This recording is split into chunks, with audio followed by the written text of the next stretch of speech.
Canine Detection Collaborative, a detection dog training trio with Stacy Barnett. Hi. Robin Greubel. Hey there. And Crystal Wing. What's up? With humor and a big dose of theory, our trio talks practical training advice and features interviews with top trainers and scientists. It's Canine Detection Collaborative. Hey guys, it's Stacy Barnett with Canine Detection Collaborative, and I'm here with two of my favorite people, my co-hosts, Robin Greubel. Greetings. And Crystal Wing. Hello. And we've got kind of an interesting topic because this kind of came up, and I think, Robin, you had a post out on Facebook, and you referred to your dog as struggling. And looking at this, I'm like, really, and thinking about it, it's really interesting how we use language, right? Because when we say struggle, that word can have so many different connotations. So looking at that, you're like, from one lens, like, I don't really think that dog's struggling. So I think sometimes when we use that language, like when we think about the word struggle, are we talking about the dog is really struggling, or are we talking about something different? So that's kind of what kind of got us thinking a little bit. And it was really interesting because we then had a whole Facebook Messenger conversation between the three of us of, well, what do you mean by struggling? And then it was like, well, what do you mean? But what's your struggle? Yeah. And it basically came down to, I think you guys kind of called me out. They're like, is she really struggling, or is this just a lack of training? I'm like, oh, okay, it's a lack of training. Yeah. So actually, I'm going to pull a Crystal and I'm going to ask a question. Uh-oh. Yeah. Well, no, but it's not going to be as insightful as Crystal. It won't be as good of a question as Crystal. Right. I'm just going to ask a question. How do you define struggle? I think probably the best way for me to describe struggle is when I'm in the training phase of my generalization for my dogs, right? They know the behaviors, blah, blah, blah, blah, blah, blah, blah. And they struggle in teaching, but I'm more forgiving of struggling in teaching because we're still learning mechanics and stuff. But when we get to training, I typically hope that I am setting out a problem that pushes or advances a certain skill. And usually that word struggle comes in when a criteria shift or something comes out of left field, smacks you on the back of the head, and your dog's like, yep, I don't know what language you're speaking today, but that's not the one we speak. And so it's probably, I just got done recording a whole bunch of webinars, right? So I'm living in the land of definitions. And I would tell you that in that particular scenario, instead of being fluent or proficient, my dog fell back to being competent, and which is knows it in known locations almost or some of the time and barely none of the time in unknown locations or something of that general nature. So you're defining your struggling dog as your competent dog. Yes. So I went from, oh my gosh, all of a sudden what I thought was going to be a proficient dog, bordering on fluent, went all the way back to competent. And I'm like, well, there you go. I think about struggle, I think it's a very universal experience. So especially it's not just dog training, clearly. And I guess I think about it in two ways because I pictured it as a verb and I pictured it as a noun. It's a lot of just putting in the effort, and it's a difficult challenge. That difficulty is often for me internal, either for myself or the dog. So sometimes it's struggling with emotions, or sometimes it's struggling because I'm struggling because Checkmate has a broken foot still. So that's a struggle. And then I think about as a noun, it's like this long-term effort. And I think that's where I always feel more struggle is in that long-term achievement. So it's the little pieces along the way. And that's where I have to really focus on enjoying the journey and enjoying that everything is bits and pieces being pulled together to create that end piece. I think it's natural to feel the struggle as a challenge, as a negative thing, but I kind of look at it as I try to see that struggle as part of the process, and I really enjoy the process. And so there's the difficulty piece. It's the challenge that's making things hard. And then there's the effort piece. You have to exert yourself, whether it's physical, mental, emotional, and then you have to persist. And that's the part about not giving up. And that's where I tend to be a person that digs in. So when it starts to get really hard, I dig in harder. And sometimes that can be a bad trait. But I appreciate that struggle across all experiences is universal. So not just for us with our detection dogs, but in our everyday lives. It's all the challenges we face. How about you? I see struggling is where you've got a certain criteria that you're trying to achieve with your dog. And your dog is taking more repetitions than you would anticipate to be able to achieve the objective. That could be due to, could be a training thing. It could be emotional, right? It could be kind of going from Crystal's thoughts there, right? It could be emotional. It could be maybe something physical, like maybe it is kind of teeing off of what Crystal was saying. But for me, I kind of see it as that gap between what my expected anticipation of what it would take to meet the criteria versus what they're actually giving me. That's what I would consider. So if a dog is struggling, if that's in excess of what I would anticipate, that's what I would think. So next question. Look at your questions lined up. I know. I'm sitting there, I'm like, I actually made notes on that one. Wow. I know. I'm so proud of you. I know, but now I'm trying to look at my notes going, what in the heck was I thinking there? I don't really know. So kind of what I was thinking there is, if we think about struggling, is it, or to what degree, is it a handler issue versus a dog issue? So I'm kind of thinking of it in terms of like how I defined it, right? I defined it as the gap between what I would anticipate from the dog meeting criteria versus what they're doing. And then I have to ask myself the question about my expectations. So is it something that we're doing as trainers that is contributing to our perspective that the dog is struggling? Or is it something, or is it more dog derived? I guess is my question. I'm just thinking about sports. I mean, the only reason I have any struggle is because I'm trying to get my maximum amount of points. I'm trying to fit into the criteria and the expectations that they're setting forward. And I feel like they keep pushing the bar further and further and further to the point that sometimes it's not healthy for the dogs even. I won't talk about confirmation. Preach. Actually, not recently. I went there. When I meet people and they'll tell you about their confirmation dog and I'm like, oh, so can they still do the thing they were bred to do? And the one lady was like, absolutely. That's part of what we do. And our dogs haven't been based off of show and all of these things. And it's like, okay. So I think that's where a lot of the struggle comes in there is that the expectations that the humans are setting up for the tasks and the goals that we're trying to achieve. So even for search and rescue, I can tell you with certainty in the last like several handfuls of searches, Radish has been so on. It is so fun watching her. I mean, she every single time I think that I've set something that's a little more challenging and I have these great plans of if something does go wrong, my contingencies are all set up. Like I'm feeling good about my training plans and my training buddies. And she just keeps nailing it. And I love it. That's amazing. Yeah, it's so good. And sometimes you're trying to set them up for a little bit of struggle so that they can learn. And I mean, it's not failure, but sometimes I set them up for failure sometimes too, knowing that those are opportunities in kind ways. So yeah, that can be another conversation. So yeah, I don't know where I went. I'm sorry. I got a little bit sidetracked because the dogs. The struggle is real. Welcome to my world. Can you hear them? No.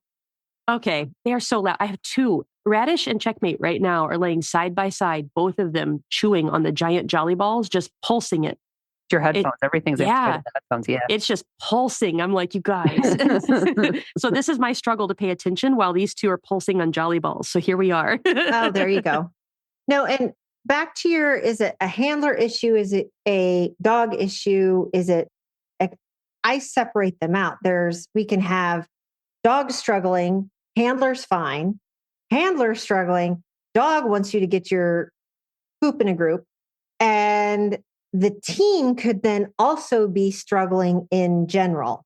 And some of it, as a instructor, coach type of person, you have to be able to then start teasing apart, which is it?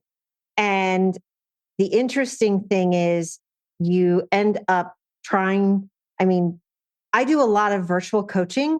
It's really, really hard to tease things apart when you can't watch team. Yes. Right. And so you're actually relying a lot on the narrative and the narrative that you're getting from the handler or the person training the dog to, are you really struggling? And then a lot of times I get the whole, oh my gosh, I'm struggling. My dog did this. And I'm like, how many times? And they're like, well, once, not a struggle yet. Yeah. You got to collect more data before it gets to officially be a struggle. Yep. I see that too, where the dog takes like 30 seconds. Is it like a new team, like small search, 30 seconds to get to the hide instead of go straight to it? And they're like, why did it take them so long? I said, because they were problem solving. It was amazing. They're like, what? Yeah. Yeah. Yep. You're like, no, sometimes the letting them figure it out in this particular instance is a good thing, but you have to know when that is. Exactly. Yeah. I think it's fun when I post stuff online and people will say, whoa, that looks really awesome. And I'm thinking, that was rough. That was a struggle. And it's just not knowing what the criteria is for the activity that we're trying to do. And what the dog is doing is amazing. It's just us with our weird games and weird things that we want them to do. And I even think about, I was looking at Denise she's working on positions for Mondio Ring. And she did a little functional assessment and Zen was just like a meter forward after his position changes. And this is after just beautiful work we've been watching for so long, but it was the first time without the pieces in place. And so all these people, she's like, I don't need help. As we always have to say, I don't need help. I'm just showing you where we are. Yeah. And then, so I made sure to comment on there, but he did them all correctly. That's awesome. Yeah. I saw that and I was like, I think that's an inside joke. Well, it's just looking at that. Well, I like that he did them all, he did them all correctly. Yeah. We can start there. I just wish that they wouldn't creep that far forward because someone that looks at it would go, wow, you're this many feet away and your dog's doing position changes perfectly so fast. As soon as you say them and it's the correct thing, but our criteria is even stricter that they cannot move. Their feet have to be glued to the ground. So is that a struggle for some people? It's just at the level that you are. Right. You have to understand what the criteria is to even say whether or not. Otherwise, it looks really like amazing, right? Yeah, I was kind of like an eye without the criteria lens. Yeah. You're like, dang, look at you.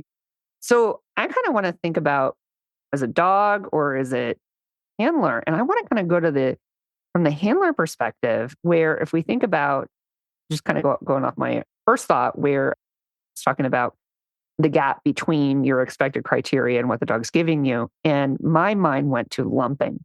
Yes. And I think sometimes as handlers, right, if we start lumping our criteria and we ask for too many things at one time, and of course, we've all seen this, done this, whatever, right?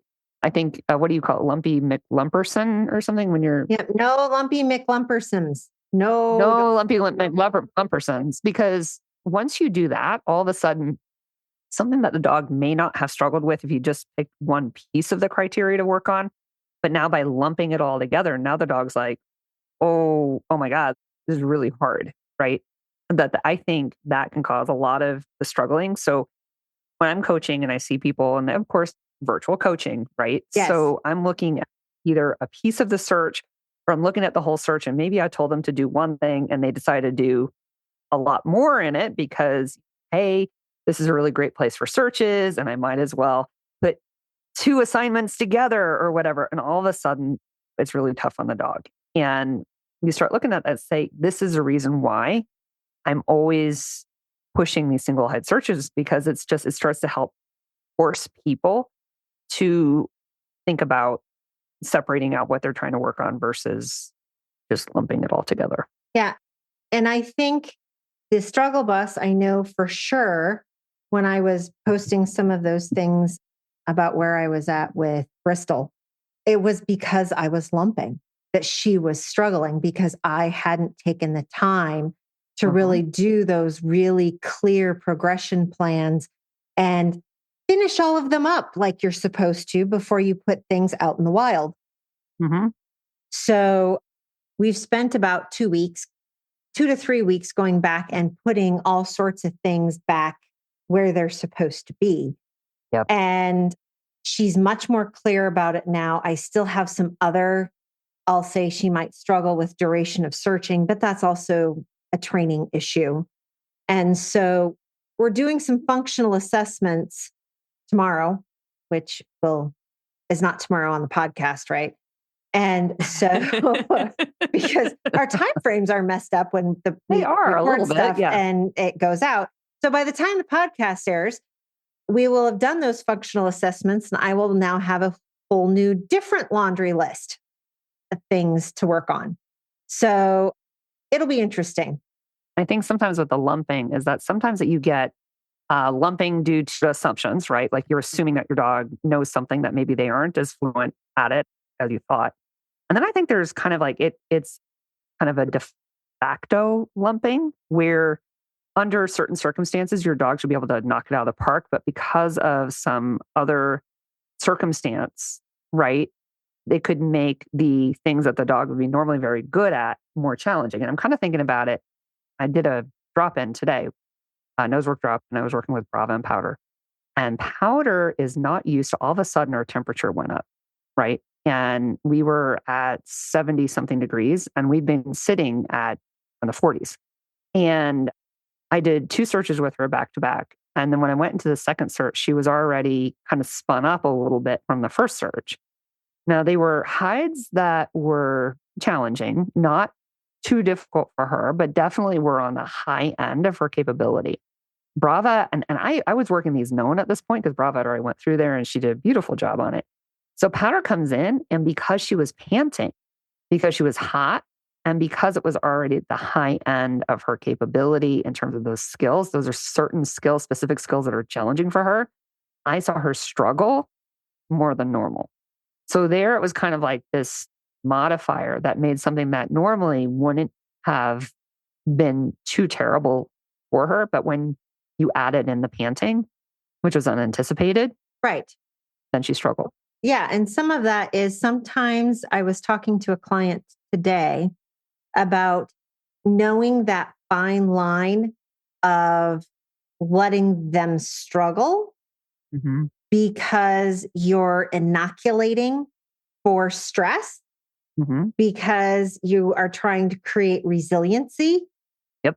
But you can't flood them and then they're over threshold and all sorts of other things. So it's flirting with a really, really fine line. Yeah.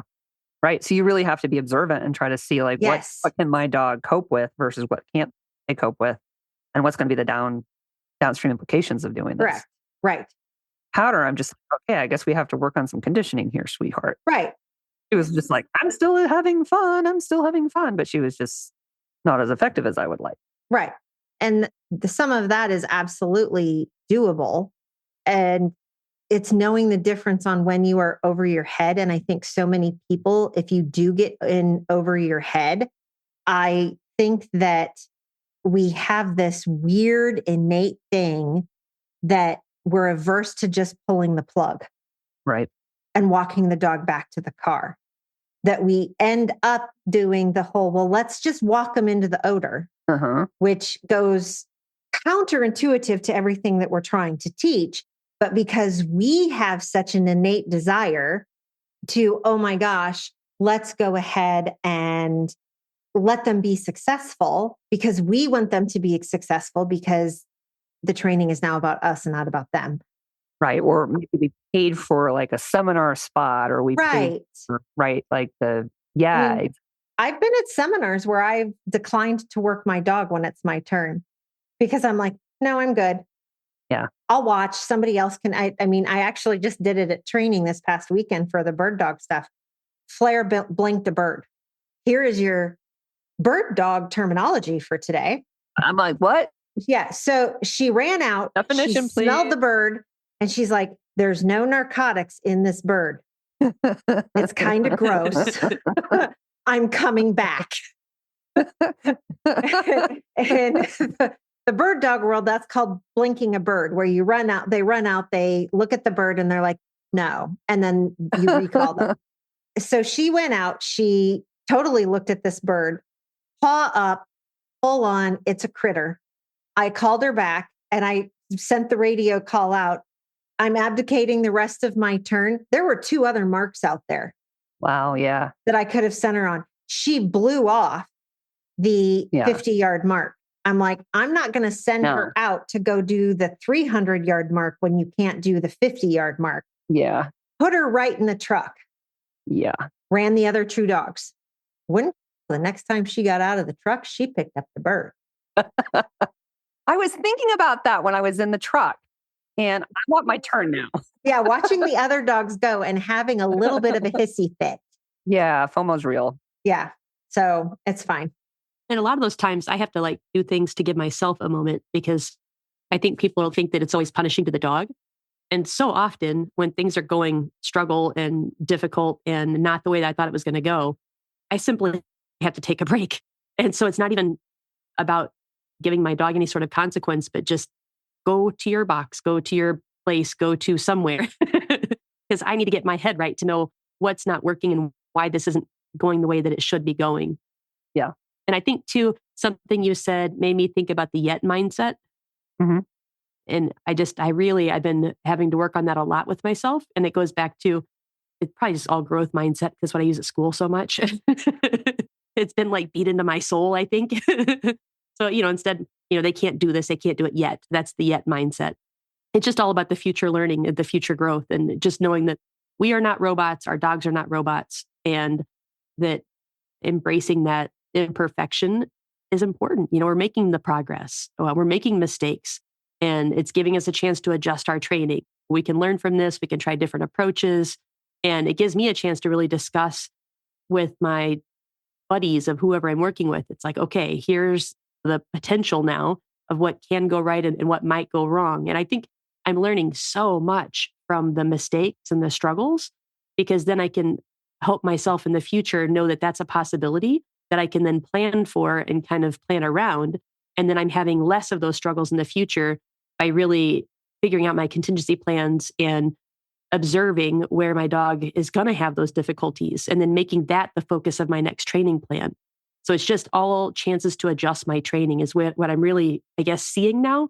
Mm-hmm. And I think that change in my attitude has absolutely changed my training in this last year, because I'm now celebrating more. And, like Alyssa, we've talked about it in the past, we put the dog in the kennel at the end of the training, no matter how it went. And I still say, thank you for trying your best. Mm-hmm. Like, thank you for giving me your all. Yep. Even if it's not what I expected. And then I have to always now tell myself, thank you for giving it your all, Wing. Mm-hmm. You did it. It wasn't what you expected. And I just keep saying every time it's a new skill for both of us. We're figuring this out together. Yeah. And I think you hit on something, is the using the what the dog didn't do and adjusting for your next training session, so that you can have that one be successful. And what I see a lot of handlers doing sometimes is they set up problems, and they think they're trying to fix the problem. Mm-hmm. But it turns out that they're just in this really weird loop where they aren't actually addressing some of the problems that they have, or the struggles that they have, or they're working on too many struggles at once. Or they don't know what's causing the struggle. Right.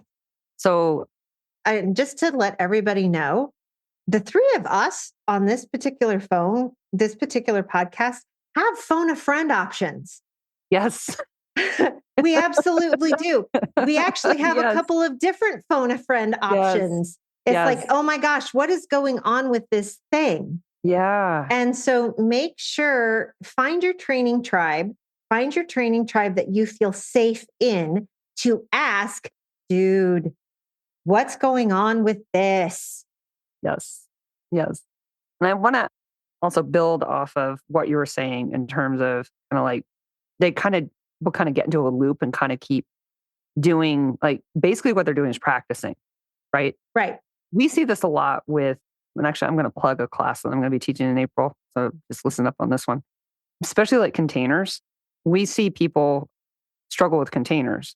And so they just keep setting up container search after container search after container search without actually knowing what's causing the issue. This is something that we see a lot in nose work. And so that's the reason why I actually have this class called Container Wizardry I'm going to be teaching in April, where basically, I looked at the skill of searching containers and sliced and diced that into and every single possible configuration so that you can actually train the pieces rather than just practicing containers. So it's kind of like, that's kind of an example where, if you keep just practicing something, honestly, you're almost compounding the issue.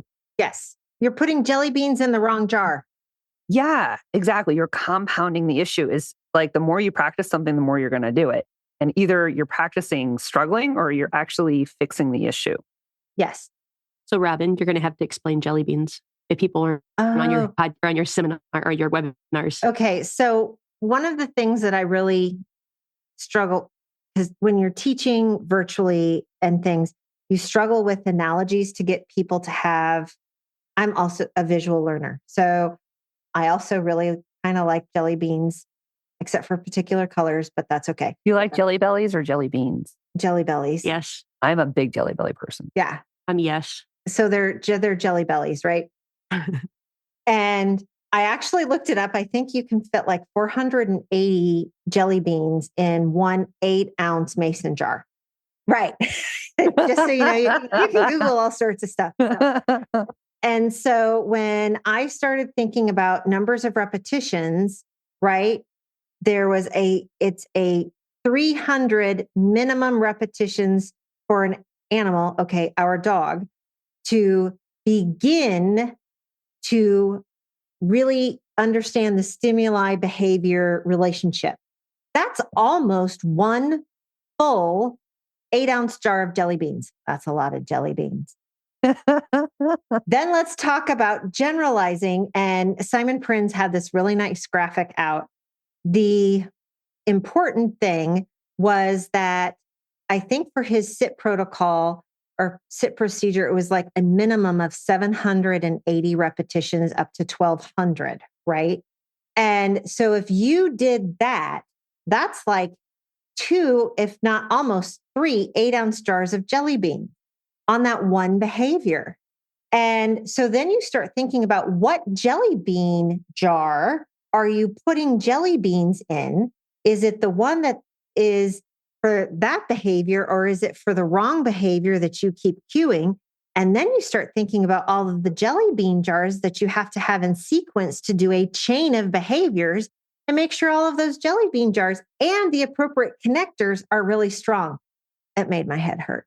So we're going to end up, I think, on our next episode talking about air scent, because you and I had a jelly bean conversation. Yes, we did. About a refund. So we're going to have to resurface your jelly beans. Yes, that's perfectly fine. We can do that. Yeah, we'll make sure we do that. And I like the 303,000 rule. I think that's a good thing to kind of make sure that we have out there. That idea of skill development, it's 300 repetitions to get the basic bodily memory of a skill. And then it's 3,000 to fully master and embody that skill. So thinking about that, it goes back to when you talked about in your webinar too, about we're not drilling it to death. And it goes back to what Stacy said about if you're doing the same thing over and over and you're struggling. So my question for both of you then is, if someone is struggling and all they know to do is just keep trying and try to make that breakthrough, what's some other advice you could give them? So I know for me, I like to think about if there is some sort of a struggle, there's usually something going on in the undercurrents. And that undercurrent is sometimes a contributor to whatever the dog or the team is struggling with. in general, and I know there are probably some exceptions to this, but I kind of think about it in terms of a lot of the struggles that I see dogs having in nose work is due to one of four things. It's either focus, it's motivation, it's odor, it's like high commitment, or it's focus, motivation, high commitment, and odor obedience. Oh, independence. Sorry, because the odor obedience and high commitment is about the same thing. So independence. So focus, motivation, independence, and high commitment. And if you are having a struggle, odds are it's due to one of those things. And if you can so I think a lot of times if you're not even sure what you're struggling with, if you can kind of sit back and ask yourself about those four things and be really truthful with how your dog is doing, if your dog is lacking in one of those, it's going to cause struggles all the way down the line.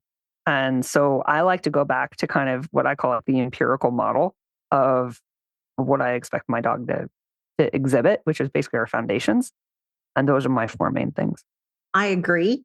I also think that bouncing off your motivation, reinforcement system, and then also that weird nebulous thing that we call relationship, which is kind of somewhere between can you read your dog and does your dog like you, which is reinforcement system stuff. Yeah. Do you have a dysfunctional relationship with your dog? Right. And I think, and being able to walk through, and I just did a webinar on dumpster fire, how do I define what dumpster fire I have, which actually came about because I believe this whole conversation on struggling, I was like, well, I have to figure out what dumpster fire I'm working with Bristol.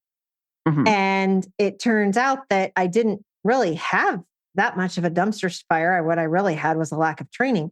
But it's how do you set up your problems to actually ask appropriate questions? And dogs can only pretty much give you yes or no answers. And let's be honest, they don't really lie. No.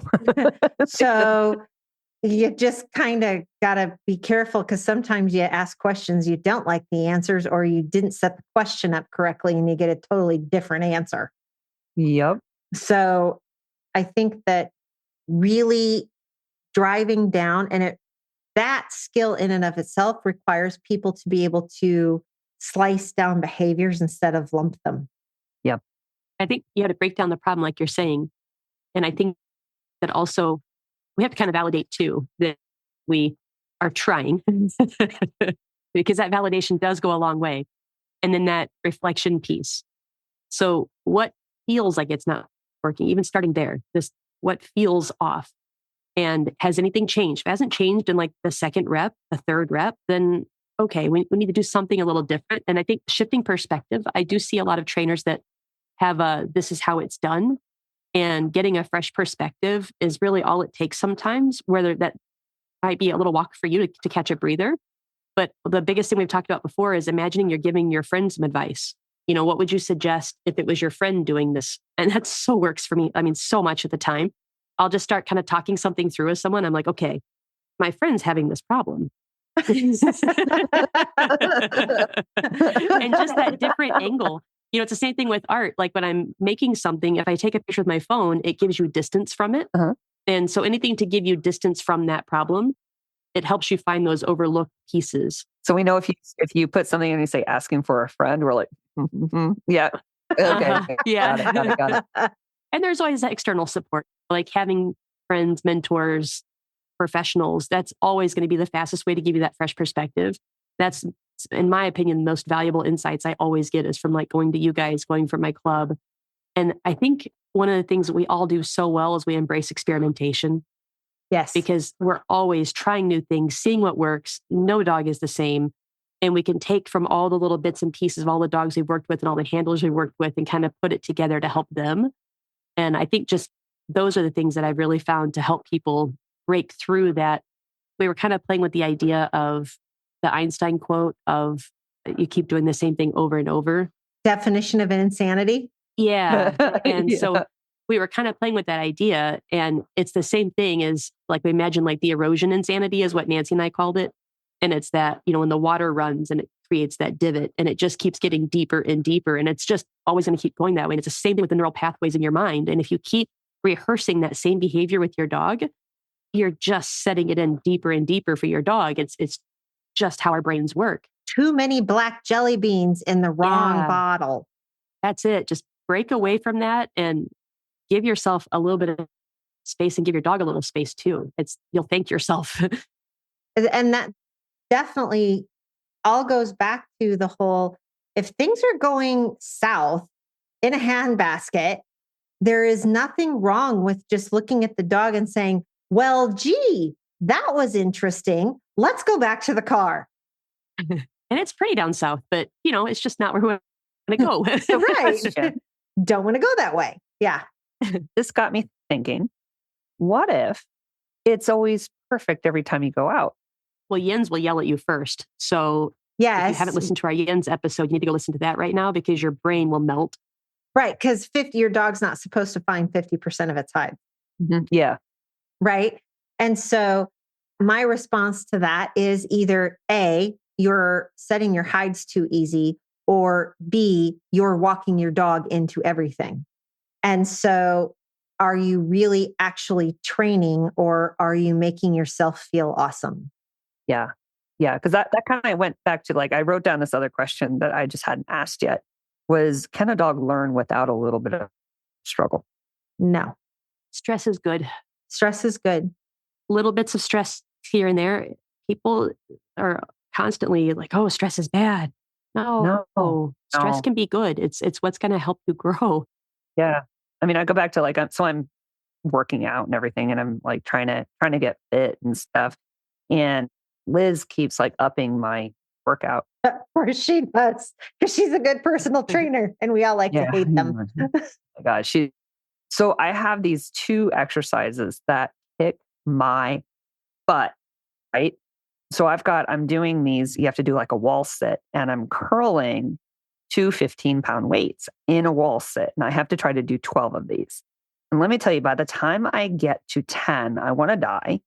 And then by 12, when I put those down, I'm swearing these amazing, look, oh man, I did it, right? So doing that. And then I've got this other one where I'm sitting in the wall sit and I have 2 10-pound weights and I have to lift them up out in front of me, then out to the side and then lower. And then up out in front of me, out to the side and lower with a straight arm. And let me tell you, I'm struggling. But every time I try again, it's a little bit easier. You can do one more.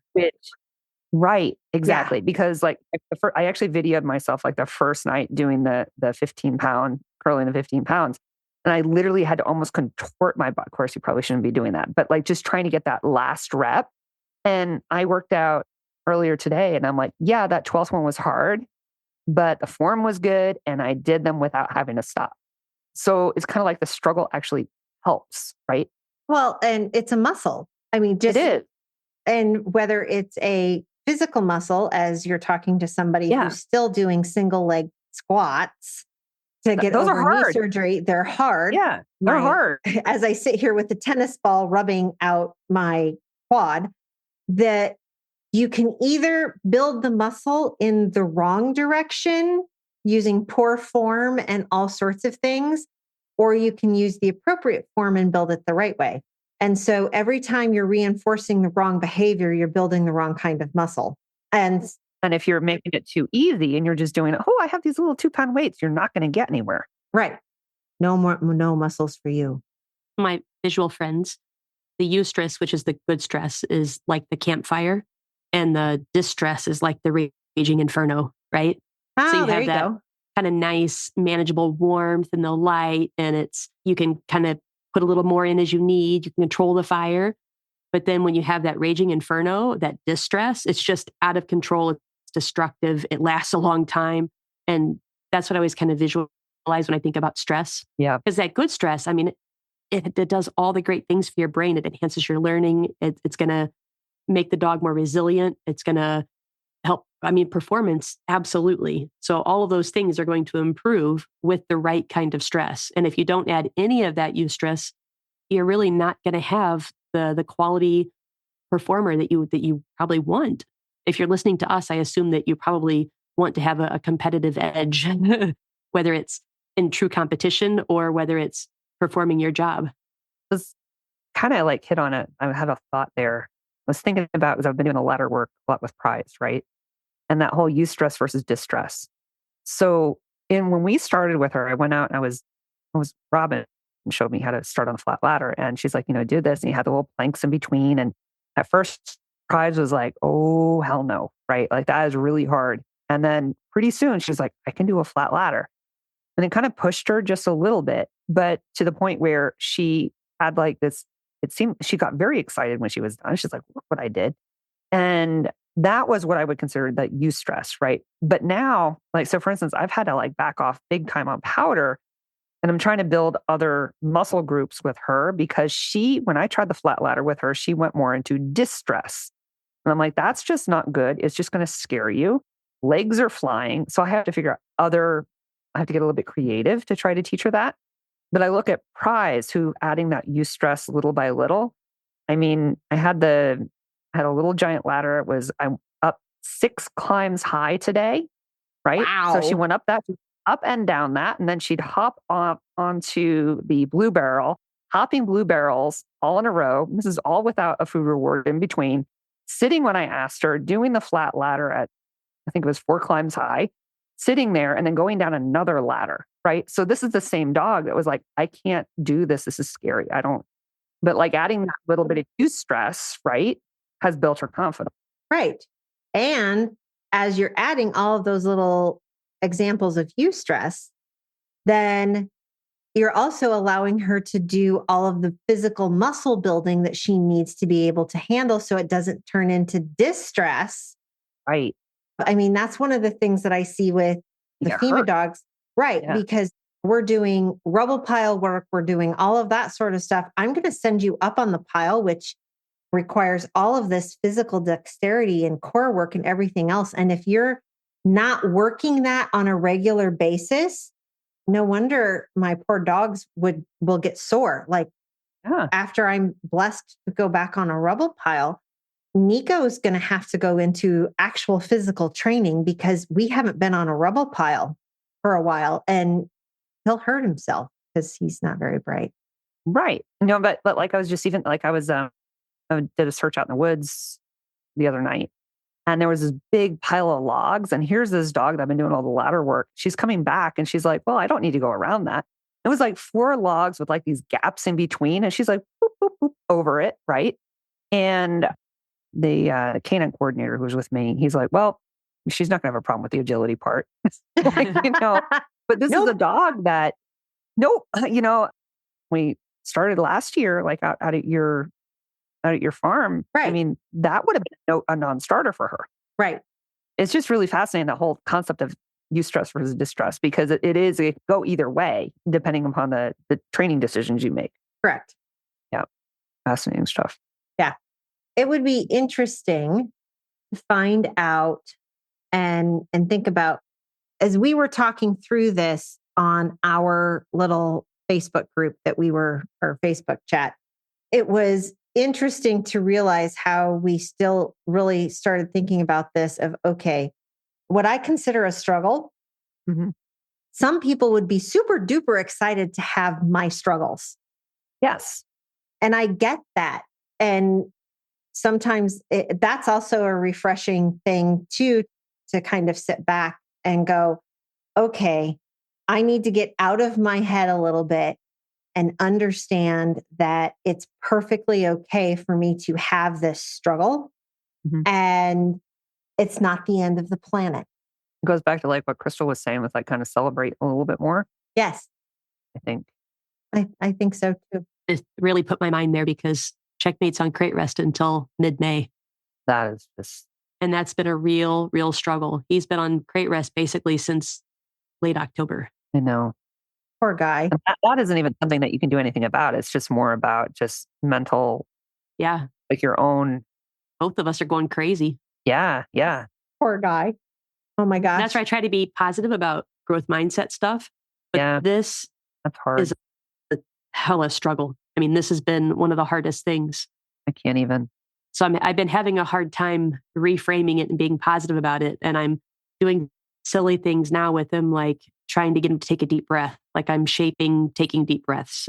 I mean, like, come on, like what? We can't do anything. It's just crazy. Yet. We can't do anything yet. Yet. Yeah. It's hard for him, I would imagine, because his hips feel awesome. They do. He wants to do the things and nothing until May. Yeah. And nothing till May because we need his foot to heal so he doesn't have to do another surgery. So 2 more months. Okay. So actually that we can maybe have listeners suggest to Crystal things to teach Checkmate. No, I don't need that. Okay. Okay. We've done crate rest so much. I'm at that point where I'm like, no, we've done the things and we're still doing the things. I'm tired of doing the things. That's more of just me voicing my struggle of, I know what we can do. We have lots of little things we can do. We want to go bite. We want to go run. Yeah. We want to go jump. Go. Yeah. Right. I understand that struggle. I was going to say my biggest struggle right now is that my knee gets very tired when I'm standing on concrete. I bet. Oh, yeah. Right. And after this particular podcast, we worked cows yesterday. Yeah. So that was standing in the cattle barn for 5 hours. Oh. Working cows and all of that sort of stuff. So I'm glad I have a massage scheduled for tomorrow. My other struggle is that Bristol's in heat and Dash has lost his mind.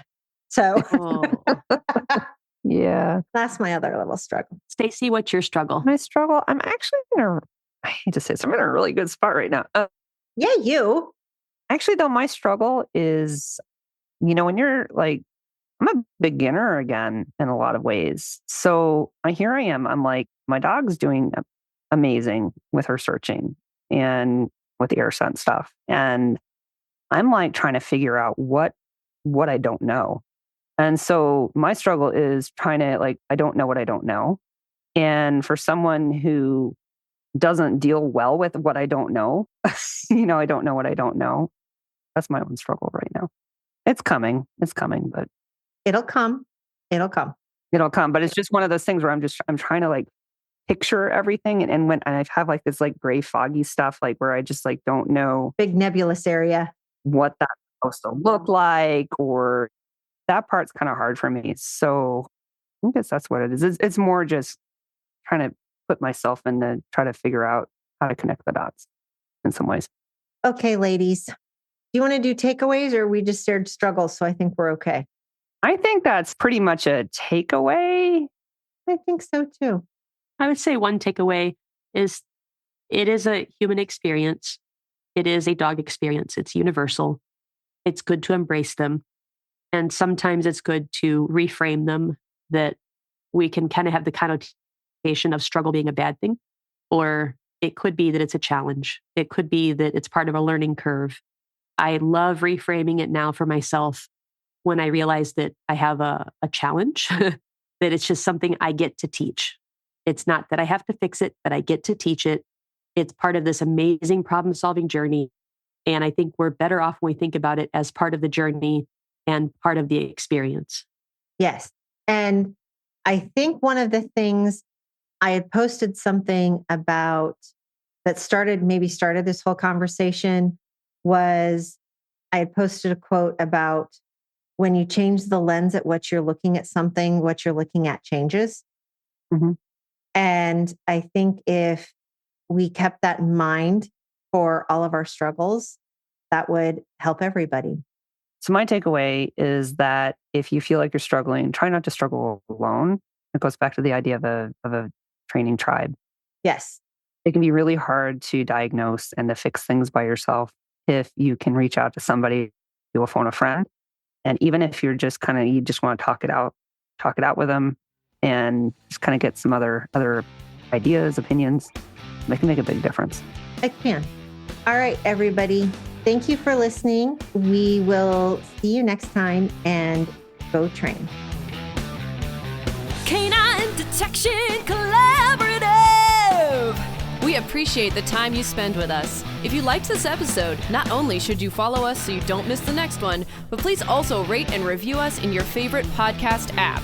For info on collaborating with us, go to k9detectioncollaborative.com. That's K9detectioncollaborative.com, where you can find our socials and pick up our latest monthly freebie.